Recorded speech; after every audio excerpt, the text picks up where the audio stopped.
Olá, povo de Deus, terça-feira da quarta semana do Advento, 22 de dezembro de 2020. A nossa reflexão de hoje é a partir de primeiro livro de Samuel, capítulo 1, 24 a 28, os versículos, e de Lucas 1, 46 a 56. A narrativa do nascimento de Samuel segue as narrativas dos nascimentos por intervenção de Deus, cujos exemplos mais célebres temos no Segundo Testamento, o de João Batista e o de Jesus, e sempre são pessoas com vocações especiais, que irão se tornar sinais da presença de Deus na história do povo. Samuel foi entregue por Ana ao sacerdote Eli e ele passou então a ser criado no santuário. Samuel foi juiz em Israel durante toda a sua vida. Cada ano visitava os lugares sagrados, Betel, Gilgal, Maspa, e atuava como juiz de Israel em cada um desses lugares. Depois voltava a Ramá, onde se encontrava a sua casa. Ali julgava Israel e ali ele construiu um altar ao Senhor. Samuel ungirá os primeiros reis de Israel, Saul e Davi. E depois de constituir um rei para Israel, como Israel pediu, Samuel apresenta sua renúncia de maneira um tanto dramática, como que prestando contas do seu trabalho realizado com ética e justiça. Assim, ele apresentou sua renúncia a todo Israel. Eis que vos atendi em tudo o que me pediste, e constituí um rei sobre vós. Agora será o rei que marchará à vossa frente. Eu já envelheci, meus cabelos estão brancos, meus filhos estão no meio de vós. Tenho caminhado à vossa frente desde a minha adolescência até hoje. Aqui estou. Testemunhai contra mim diante do Senhor e do seu ungido. A quem tomei um boi? A quem tomei um jumento?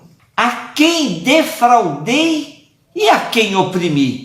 De quem tenho recebido presentes para fechar os meus olhos a seu favor? Eu vos restituirei. Esse testemunho de conduta ética e de lisura no exercício de sua função de juiz deveria servir hoje para os magistrados da nossa conjuntura que vivem recebendo propinas para fechar os olhos a favor dos grandes e em detrimento dos pobres e pequenos. Como salmo de resposta, temos hoje um trecho do cântico de Ana, mãe de Samuel, em 1 Samuel capítulo 2, onde nós percebemos a fonte inspiradora de Lucas e Maria para o cântico do Magnífica.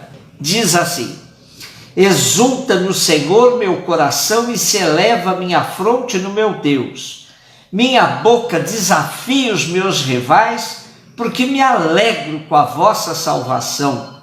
O arco dos fortes foi dobrado, foi quebrado, mas os pobres e os famintos se fartaram. Muitas vezes deu à luz a que era estéril, mas a mãe de muitos filhos definhou. É o Senhor quem dá a morte e dá a vida, faz descer à sepultura e faz voltar. É o Senhor quem faz o pobre e faz o rico. É o Senhor quem nos humilha e nos exalta. O Senhor ergue do pó o homem fraco e do lixo ele retira o indigente, para fazê-lo assentar-se com os nobres num lugar de muita honra e distinção. Lucas 1, 46 e 56. Como fizemos ontem, vamos nos servir em parte da meditação do cardeal Martini sobre o Magnífica, o Cântico de Maria. E ele nos diz, qual é a estrutura deste cântico? Se vocês consultarem os exegetas, cada um dará a sua estrutura. dividindo em 2, 4, 10 partes. Todavia, há uma estrutura que é bastante evidente.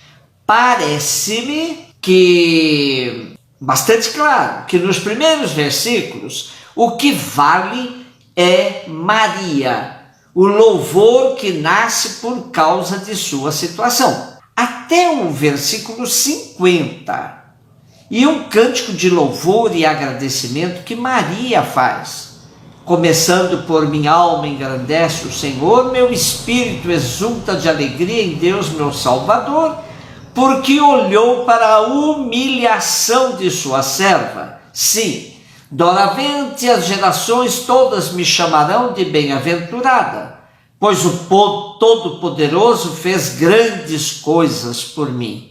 O seu nome é santo, e sua misericórdia perdura de geração em geração para aqueles que o temem.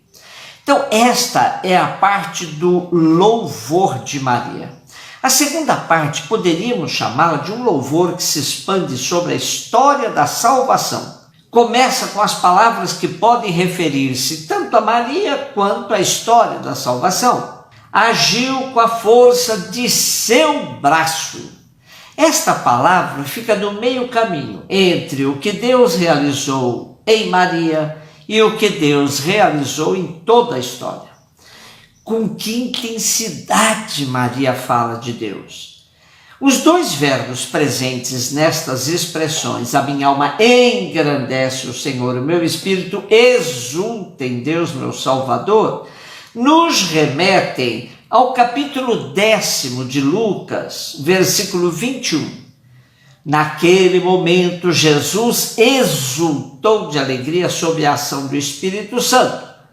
Portanto, essa ação de Maria é a mesma ação de alegria de Jesus e a ação de louvor. Eu te louvo, ó Pai, Senhor do céu e da terra, disse Jesus, porque ocultastes estas coisas aos sábios e entendidos. Só se entramos de fato no coração de Maria, compreendemos melhor o que Maria pensa de Deus e como Maria, contemplando Deus, antecipa o Evangelho.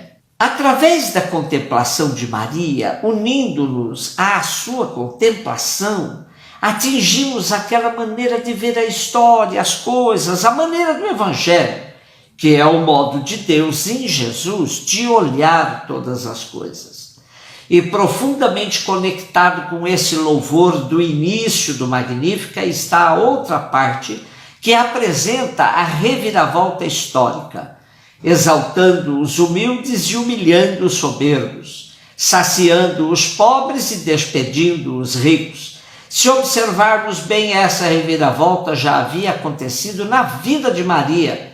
De pobre menina de Nazaré, ela passa a ser chamada de bendita por todas as gerações. Assim como na oração de Jesus, que os mistérios do reino são revelados aos pequeninos e escondidos os sábios e entendidos. E é nessa perspectiva de reviravolta histórica que Dom Helder Câmara fazia sua oração a Mariama, inspirado no Magnífica. Dizia ele: Mariama, Nossa Senhora, Mãe de Cristo e Mãe dos homens. Mariama, Mãe dos homens de todas as raças, de todas as cores, de todos os cantos da terra. Pede a teu filho que a festa não termine aqui. A marcha final vai ser linda de viver, mas é importante, Mariama, que a igreja de teu filho não fique em palavra, não fique em aplauso. Não basta pedir perdão pelos erros de ontem, é preciso acertar o passo de hoje, sem ligar o que disserem. Claro que dirão, Mariama, que é política, que é subversão. É Evangelho de Cristo, Mariama. Claro que seremos intolerados. Mariama, mãe querida, problema de negro acaba se ligando com todos os problemas humanos, com todos os absurdos contra a humanidade, com todas as injustiças e opressões. Mariama, que se acabe, mas se acabe mesmo a maldita fabricação de armas.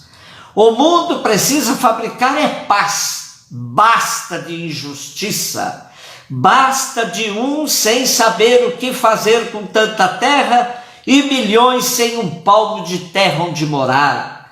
Basta de alguns tendo que vomitar para comer mais e 50 milhões morrendo de fome num só ano. Basta de uns com empresas se derramando pelo mundo todo, e milhões sem um canto onde ganhar o pão de cada dia. Mariama, Senhora nossa, Mãe querida, nem precisa ir tão longe como no teu hino, nem precisa que os ricos saiam de mãos vazias e os pobres de mãos cheias. Nem pobre, nem rico, nada de escravo de hoje ser senhor de escravo de amanhã. Basta de escravo. Um mundo sem senhor e sem escravos, um mundo de irmãos não só de nome de mentira, de irmãos de verdade, Mariama. Um beijo no seu coração.